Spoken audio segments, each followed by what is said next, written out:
kita akan mulai ya dengan apa itu konotasi yang negatif yang seringkali kita dengar sehubungan dengan apa ya? Kecemburuan, kata cemburu tersebut. Nah, kata cemburu di bagian tambahan inilah kita akan mulai dengan satu definisi tentang kata cemburu tersebut. Kata cemburu menurut Kamus Besar Bahasa Indonesia, arti yang biasanya satu kata dijelaskan dalam pemahaman orang-orang Indonesia itu biasa kita bisa lihat dari Kamus Besar Bahasa Indonesia. Cemburu menurut Kamus Besar Bahasa Indonesia katakan apa? Ada dua arti. Pertama, itu kita merasa tidak atau kurang senang melihat orang lain beruntung. Dengan kata lain kita menjadi sirik. Ya.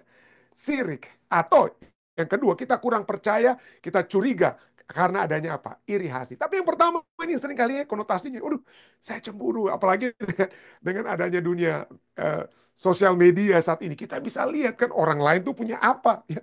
Biasanya dulu kita harus pergi jauh-jauh dan lain sebagainya. Kita harus melihat apa yang mereka omongkan. Tapi sekarang tidak. Saya posting saja di Facebook, Anda sudah tahu di mana saya berada, apa yang saya pakai, mobil apa yang saya punya, rumah yang bagaimana saya miliki. Kita semua dengan adanya sosial media ini bisa melihat apa yang dilakukan orang lain. Dan itu seringkali juga digunakan oleh orang-orang untuk apa? Memproyeksikan diri mereka ya dalam keadaan yang lebih baik. Oh lihat nih saya nih pergi ke sini dengan tujuan bukan apa ya? Dengan tujuan untuk tentu saja dan katakan hanya itu kan penitanya untuk supaya disimpan di Facebook. Oke, tentu saja. Saya tidak menyalahkan. Saya juga seringkali simpan itu di Facebook. Tetapi poinnya adalah seringkali itu dapat menimbulkan bagi orang lain yang mungkin itu bukan satu intensi daripada kita, bukan satu tujuan kita ya. Tapi pada saat kita tampilkan sesuatu tersebut ya, apa yang kita miliki, rumah kita dan lain, itu dapat menimbulkan perbandingan ya. Waduh, ya aduh bahagia sekali mereka bisa jalan-jalan suami istri jalan-jalan ya. Padahal mereka nggak tahu mungkin jalan-jalannya suami istri itu mungkin dalam perjalanan mereka itu bisa aja berkelahi terus mereka karena pusing atau stres gitu ya. Tapi yang ditampilkan di sosial media itu, waduh bagus sekali, lagi senyum suami istri atau seperti kita sudah tahu ya kisah di Amerika Serikat ada influencer yang Gabi Petito dengan pacarnya ya yang begitu terkenal. Tapi apa ujung-ujungnya? Dibunuh dia oleh pacarnya. Tapi itulah ya, ya apa yang ditampilkan di sosial media itu bagus sekali ya. Tersenyum mereka Gabi Petito dan Brian Laundrie kalau nggak salah nama pacarnya atau calon suaminya. Tapi ujung-ujungnya dua-duanya mati. Tapi itulah ya, oleh sebab itu yang terjadi ya pada saat di sosial media ini kita tampilkan yang terbaik di luar. Kita mungkin belum tahu apa yang terjadi di dalam. Ya. Tapi itu menimbulkan apa yang ditampilkan di sosial media dapat menimbulkan apa perbandingan. Kok mereka perginya ke sini, saya cuma bisa di sini. Dia rumahnya lebih besar, saya yang begini. Jadi itulah dapat menimbulkan apa ya terus terang saja. Dapat menimbulkan apa? Melihat orang lain kok seperti lebih beruntung ya, daripada kita. Dan itu menimbulkan apa? Kecemburuan manusia. Kok saya tidak memiliki sesuatu yang dimiliki orang lain. Atau saya merasa, oh saya seharusnya, ya, apalagi kalau yang pergi jalan-jalan itu bekas mantan pacar atau ya, pacar kita dan lain sebagainya sehingga menimbulkan apa? Aduh, mestinya saya tuh yang di situ dan lain sebagainya. Saya yang punya rumah itu, saya yang punya mobil itu. Anyway, inilah yang sering kali terjadi, oke? Kecemburuan. Nah, apa itu bedanya antara iri hati atau sirik? Itu ada perbedaan sedikit ya. Antara jealousy, kecemburuan dengan apa? Envy, iri hati. Nah, para pakar katakan bahwa kecemburuan itu berhubungan dengan orang lain. Itu berhubungan dengan orang lain, sedangkan iri hati seringkali berkaitan atau berhubungan dengan barang atau benda. Jadi kalau kita cemburu dengan kakak atau adik kita yang kita anggap lebih dekat dengan orang tua, itulah cemburu. Kita cemburu karena kita cemburu dengan seseorang ya. Dengan mungkin hubungannya yang lebih baik dengan orang lain. Posisinya yang lebih baik, kedudukannya yang lebih baik. Tapi kalau yang kita cemburui bukan orangnya tapi barang milik orang tersebut ya.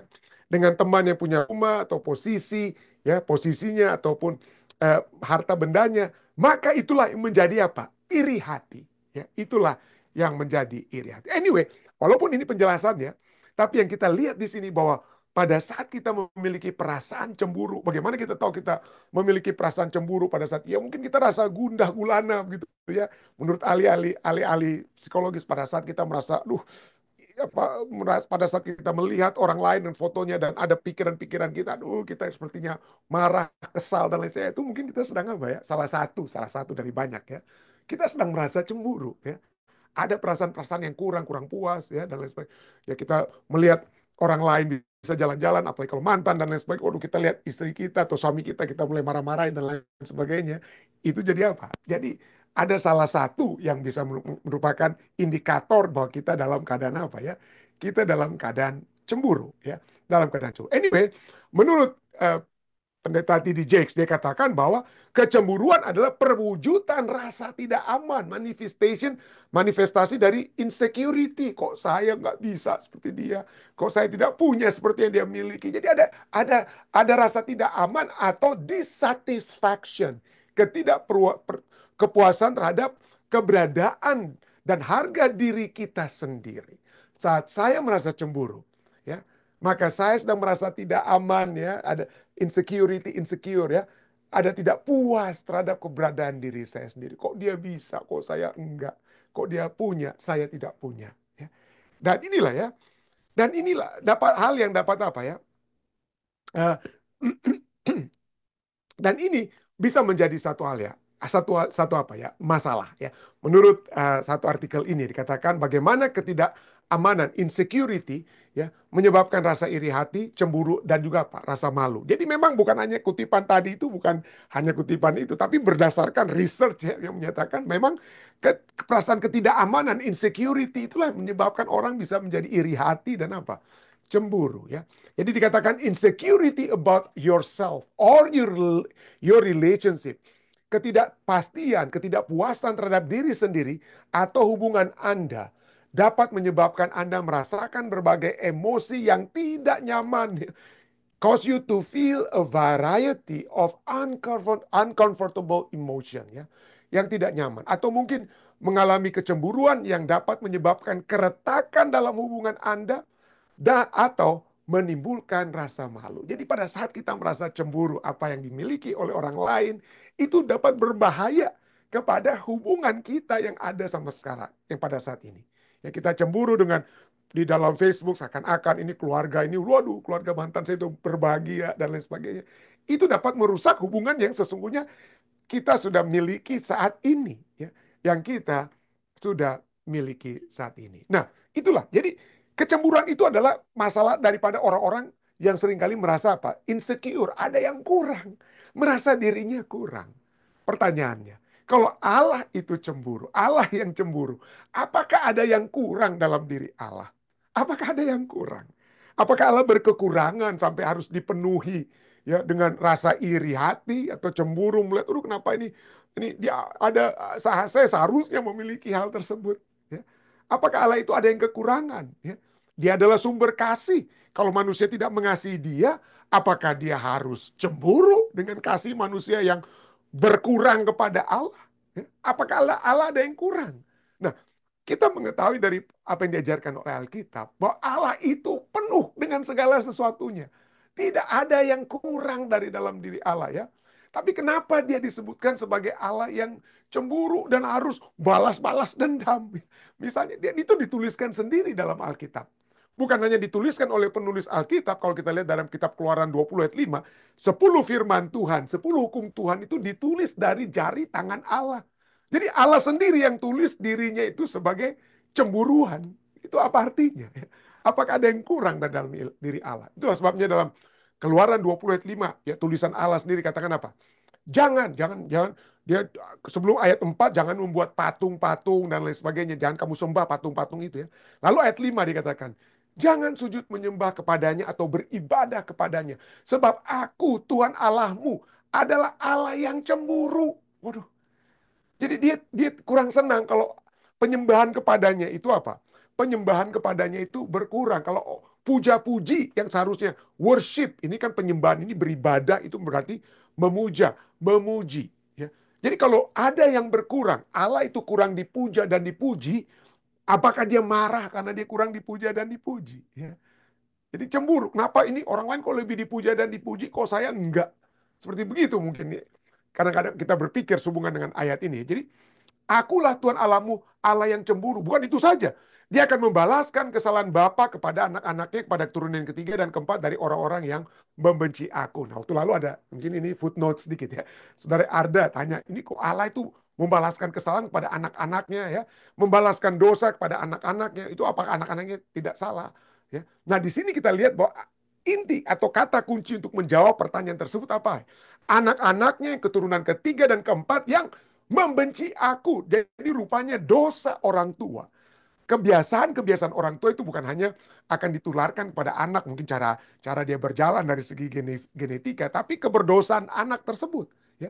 Tapi di sini yang terjadi adalah ini dia balaskan. Kalau ayah kena pembalasan dari Allah, kalau ayah dapat penghakiman dari Allah, maka anak-anak di keturunan yang berikutnya sampai keturunan ketiga dan keempat yang juga seperti ayahnya yang bagaimana? Yang membenci aku, ya itu juga kena. Jadi jadi penghukuman keadilan kepada ayah yang berdosa akan juga kena kepada anak-anak keturunan ketiga dan keempat yang juga berdosa, yang juga membenci aku. Jadi itu bukan berarti dosa keturunan ya, dalam arti dosa keturunan eh, bukan dibuat oleh anak, tapi apa ya, bukan dibuat dosa yang sama, mungkin dosa-dosanya mungkin berbeda. Tapi bukan Allah membalas dosa ayah itu kepada apa? Anaknya. Tetapi pada saat kita tahu, pada saat kita masuk dalam dunia ini saja, kita semua jadi umat yang apa ya? Jadi umat yang berdosa. Dan dengan keberadaan kita dalam keberdosaan itulah kita memilih juga untuk berbuat dosa. Kita juga memilih untuk membenci Allah. Dan kalau itu terjadi, maka penghakiman hukuman kepada orang tua juga kena kepada kita yang membenci apa? Allah. Anyway, itu sedikit tambahan kepada pertanyaan yang lalu ya yang ditanyakan. Tapi anyway, mari kita kembali kepada apakah Allah itu cemburu karena dia tidak dia tidak dipuja dan puji lagi sehingga berkurang rasa harga diri Allah, berkurang rasa keamanan, insecure, Allah menjadi insecure. Apa demikian? Tidak ya. Allah memiliki kasih yang berkelimpahan. Dia adalah kasih adanya. Tidak ada yang kurang dari dalam diri Allah. Dalam diri Allah. Kisah para Rasul 17 ayat 24 dan 25 katakan, Allah yang telah menjadikan bumi dan segala isinya.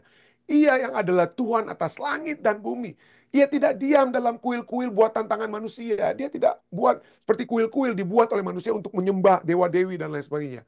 Dia juga, Allah juga tidak dilayani oleh tangan manusia, seolah-olah ia kekurangan apa-apa. Karena dialah yang memberikan hidup dan nafas dan segala sesuatu. Dia yang memberikan kepada manusia. Dia yang berikan. Dia tidak terima dari manusia dengan kata lain.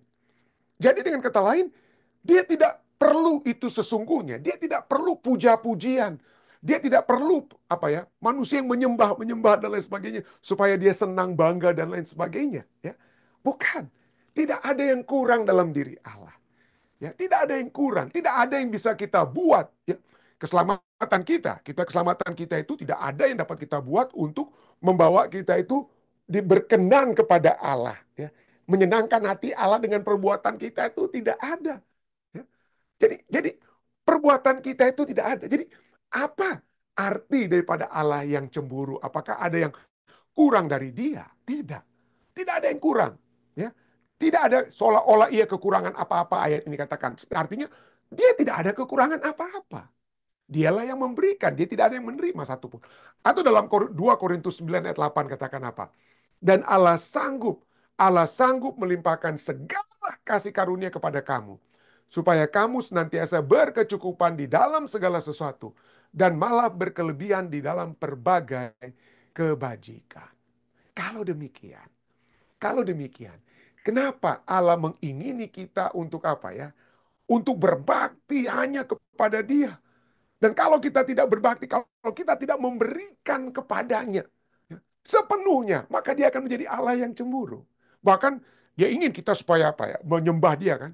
Dan salah satu hukum yang terutama dikatakan kasihilah Tuhan Allahmu dengan segenap hatimu, dengan segenap pikiranmu, segala sesuatu dengan segenap. Kenapa? Kenapa Allah mengingini kita untuk apa? Untuk menyembah hanya Dia. Ya. Apakah karena Dia harus dipuaskan dengan penyembahan kita, dengan puji-pujian kita? Kalau kita memuja dan memuji Allah dalam doa kita, angkat-angkat Dia, maka Dia akan senang. Ya. Dengan kata lain, senangnya Allah itu kenapa? Karena kita memenuhi sesuatu yang kurang dari Dia. Mari kita lihat. Pelajaran kita katakan bahwa kasih Allah itulah yang menjadi dasar daripada apa? Kecemburuannya. Ya. Kasihnya kepada kita. Itu dasar kecemburuan. Jadi dasar kecemburuan Allah itu adalah kasih yang protektif. Itu poin pertama yang dapat kita lihat ya. Bahwa kecemburuan kudus Allah, kecemburuan yang kudus dari Allah, muncul dari keinginannya untuk melindungi hubungannya dengan umatnya dari penyembahan berhala dan dosa. Jadi itu tujuannya. Ayat yang tadi kita sudah baca dari 2 Korintus 11 ayat 2. Sebab aku cemburu kepadamu dengan, bukan cemburu manusia, tapi aku cemburu kepadamu dengan cemburu ilahi. Karena aku telah mempertunangkan kamu kepada satu laki-laki untuk membawa kamu sebagai perawan suci kepada Kristus. Supaya kita tidak bercacat celah. Ya, supaya kita tidak bercacat celah. Allah tahu kalau kita menyembah yang lain, kalau kita memiliki hati dan pikiran kita itu di luar Allah, maka itu akan membawa kita bukan kepada satu kekudusan. Ya. Bukan membawa kita kepada satu kebaikan, tetapi kecelakaan. Pada saat dia memiliki kecemburuan ilahi, itu adalah supaya kita dapat terus diproteksi, dijaga. Jangan sampai kita itu rusak. Jangan sampai kita itu rusak. Yang kedua, nanti kita akan terus lihat poin ini. Yang kedua, poin kedua, dasar kecemburuan Allah bukan hanya kasih yang protektif, tapi juga kesetiaannya kepada perjanjiannya. Bahwa kecemburuan Allah adalah tentang menjaga integritas perjanjiannya dengan umatnya. Dia cemburu karena ia ingin memastikan mereka tetap setia kepadanya dan mengalami kepenuhan berkatnya. Ingat perjanjian Allah itu dibuat ya, dibuat dengan apa? Kalau kamu setia ini kamu akan dapat. Kalau kamu tidak setia maka kamu akan lari daripada berkat-berkat yang aku sudah siapkan bagimu. Itulah sebabnya dalam Ulangan 7 ayat 9 Allah katakan apa? Sebab itu haruslah kau ketahui bahwa Tuhan Allahmu dialah Allah yang setia.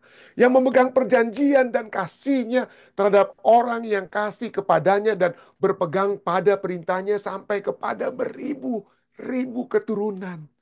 Jadi pada saat Allah memiliki perasaan atau emosi seperti cemburu bukan karena yang kurang, ya, tapi karena ia memiliki satu apa? Satu tekad, telah bertekad untuk memastikan umat-umat manusia yang sudah menjadi umat-umatnya itu tetap dapat terus berada dalam apa? Perjanjian dan berkat perjanjiannya. Dan yang terakhir, kecintaan itu adalah kudus. Kecemburuan Allah didasarkan atas kecintaan yang kudus. Bukan kecintaan terhadap diri sendiri seperti manusia. Tidak seperti kecemburuan manusia yang seringkali mencari keuntungan pribadi. Kenapa saya tidak dapat ya? Saya ingin memiliki ya. Iri hati akhirnya kita bisa mencuri. Kita bisa menyakiti orang supaya kita mendapatkan sesuatu bagi diri kita yang kurang. Itu kan orang yang cemburu pada orang lain atau iri hati kepada barang-barang milik mereka.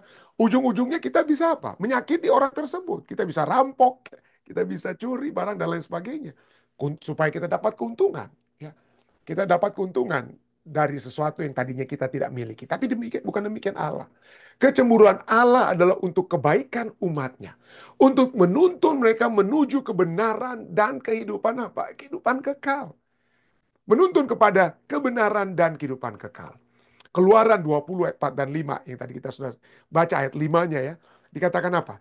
Ayat 4 ya sebagai pendahuluannya katakan apa? Jangan membuat bagimu patung yang menyerupai apapun yang ada di langit di atas dan yang ada di bumi di bawah atau yang ada dalam air di bawah bumi. Jangan sujud menyembah kepadanya atau beribadah kepadanya sebab aku Tuhan Allahmu adalah Allah yang cemburu. Ya. Kenapa? Karena dia tahu bahwa patung-patung tersebut itu tidak memberikan apa-apa. Tidak ada berkat perjanjian dari patung-patung. Tidak ada berkat perjanjian daripada keduniawian yang kita sembah. Tidak ada berkat. Tidak ada berkat pada saat kita mengidolakan penyanyi-penyanyi pop, penyanyi-penyanyi rock, ya, ataupun siapapun. Kita tidak ada berkat. Tidak ada berkat kita apa ya menyembah itu ya presiden atau siapa yang kita jagokan dan lain sebagainya. Tidak ada. Allah katakan tidak ada. Sembah aku. Sembah aku. Datang kepadaku. Kenapa? Kalau kita menyembah manusia, maka manusia itu akan dapat apa? Menuntun kita kepada hal yang salah. Ya. Atau bisa merugikan kita. Mungkin satu saat manusia yang kita sembah dan kita puji itu, pada saat kita bertemu langsung, ataupun ada peraturan, ataupun polisinya, ataupun dia punya, yang dia lakukan itu tidak baik, itu dapat merugikan kita. Orang yang saudara puja dan puji, termasuk pendeta sekalipun. Orang yang saudara puja dan puji saat ini, dapat suatu waktu itu apa? Tidak memenuhi kebutuhan yang seperti kita inginkan, akibatnya kita apa? Kita menjadi kecewa kepada orang tersebut. Itulah sebabnya Allah katakan, jangan menyembah apapun, ya, patung ataupun manusia, ataupun siapapun manusia tersebut, entah itu presiden, entah itu pendeta sekalipun, ya. Jangan kita mengidolakan mereka, puja dan puji mereka. Jangan. Ya. Aku adalah Allah yang cemburu. Kan aku tahu kalau kamu memuja dan memuji, menyembah manusia, menyembah patung manusia atau keduniawian, harta, posisi, dan lain sebagainya. Itu hanya merusak kalian. Bergantung kepada aku. Ya, Allah katakan ya. Bergantung kepada aku. Dan itulah kecemburuan Allah. Dia ingin kita, kecemburuan itu dasar cintanya yang kudus. Ya, untuk kebaikan kita. Ya, untuk menuntun kita menuju kebenaran dan kehidupan kekal. Tadi saya mulai dengan satu kata. Seringkali kalau kita katakan, oh suaminya cemburu, pencemburuan dia. Istrinya itu cemburuan. Mungkin itu bukan sesuatu hal yang sama sekali negatif, saudara. Bukan, ya. Kalau saya cemburu, karena mungkin saya melihat, oh istri saya ini ada yang apa? Ada yang ganggu-ganggu. Istri saya itu ada yang mulai apa? Mulai rangkul-rangkul dan lain sebagainya. Kalau saya sampai cemburu, saya nggak bilang apa-apa. Oh, jangan sampai ini saya disebut bilang cemburu. Masa masa harus tegur istrinya hanya karena orang-orang yang coba ganggu-ganggu istri saya. Kalau saya biarkan itu terjadi, wah itu bisa justru saya mungkin tidak mencintai istri saya, ya. Saya tidak ingin mempertahankan rumah tangga saya. Saya tidak ingin mempertahankan keutuhan rumah tangga, hubungan kami suami istri dan hubungan istri saya dengan anak-anak saya. Kalau istri saya jatuh kepada orang yang apa ya, yang sedang menggoda dia. Tapi kalau saya mencintai istri saya, maka saya akan katakan, hei, hati-hati. Apalagi kalau kita tahu yang menggoda istri saya itu bukan orang yang baik. Ya, seperti Allah. Allah kan maha tahu. Kalau kita menyembah manusia yang salah, entah itu presiden, pendeta, atau siapapun, ya, kita sembah-sembah. Allah kan tahu isi hati setiap orang. Allah tahu isi hati saya sebagai pendeta, Presiden Prabowo, Presiden Trump. Allah tahu isi hati mereka. Lalu kalau kita menyembah manusia, pendeta, presiden, dan lain sebagainya, Allah tahu itu ujung-ujungnya bisa apa, ya. Kalau kita menyembah mereka ini, menyembah manusia, Allah tahu itu tidak baik. Jadi pada saat saya misalnya, ada orang yang sedang mengganggu istri saya, mencoba untuk menjatuhkan istri saya, begitu romantis orang tersebut supaya menggoda istri saya, ya. Tapi saya tahu ini orangnya ini, aduh, dia ini cuma ingin apa ya? Orang ini cuma mau ambil untung dari istri saya, mungkin begitu ya. Mau ambil untung, saya tahu, mungkin istri saya tidak tahu, tapi saya tahu dia tidak mungkin misalnya dia tidak punya pekerjaan tetap dan lain sebagainya, dia cuma mau cari ini. Dari kematahuan Allah itulah yang menyebabkan dia tidak ingin istrinya, umat-umatnya ini, untuk apa? Sampai menyembah Allah-Allah lain. Ya, menyembah Allah. Jadi itulah kecintaan yang kudus. Aku tahu, ya. Pada saat Hosea menangis ya terhadap istrinya Gomer, aduh istriku, ya. Aku ini adalah istilahnya ya dari perumpamaan apa peristiwa Nabi Hosea. Dia adalah suami yang terbaik, saudara. Dia suami yang terbaik, tapi istrinya itu lari kepada laki-laki yang nggak benar dan lain sebagainya. Akhirnya menyesal kan? Akhirnya Gomer juga apa? Menyesal. Dan inilah Allah tahu pada saat kita menyembah, memuja, memuji, ya, memuji bukan Allah. Allah tahu ujung-ujungnya kita akan kecewa. Allah tahu ujung-ujungnya tidak akan menghasilkan hal yang baik bagi kita. Tidak ada kebaikan untuk kita. Tidak ada kebenaran yang akan terjadi. Tidak ada kehidupan kekal yang akan menjadi bagian kita. Itu sebabnya Allah cemburu. Ya, suami yang cemburu akan berkata kepada istriku, istriku, jangan. Jangan. Jangan menyembah manusia itu yang menggoda engkau. Jangan. Ya. Itulah suami yang apa? Memiliki kecemburuan yang kudus. Ya, kecemburuan kudus ilahi. Dan itulah sebabnya Kalau kita menjawab pertanyaan akhir dari pelajaran kita yang bertanya, bagaimana kita dapat memiliki kecemburuan ilahi tersebut? Marilah kita melihat saudara dan saudari kita yang sedang terjatuh dalam dosa. Kita semua tentunya sebagai orang berdosa, ya. Tapi mari kita juga berduka, ya. Pada saat kita baca tanda kitab, pada saat lalu ucapan berbahagia dari kitab Matius 5, kita bicara tentang berbahagialah orang yang berduka cita. Kita membahas tentang berduka cita bukan karena kehilangan anggota keluarga, bukan, itu akan dihiburkan, ya. Itu akan apa? Ada berbahagialah orang yang mati dalam Tuhan pun ada, ya. Tapi berduka cita dalam konteks Alkitab, berduka cita dalam konteks Matius 5 adalah kita berduka cita karena adanya dosa, dosa yang kita buat, dosa-dosa yang terjadi di masyarakat. Kita berduka cita. Kita berduka cita karena dosa. Dan biarlah kita juga memiliki duka cita hal tersebut, ya. Melihat dosa-dosa kita, kita harusnya berduka. Melihat dosa di gereja kita, di komunitas kita, di keluarga kita, kita berduka. Dan biarlah kita apa?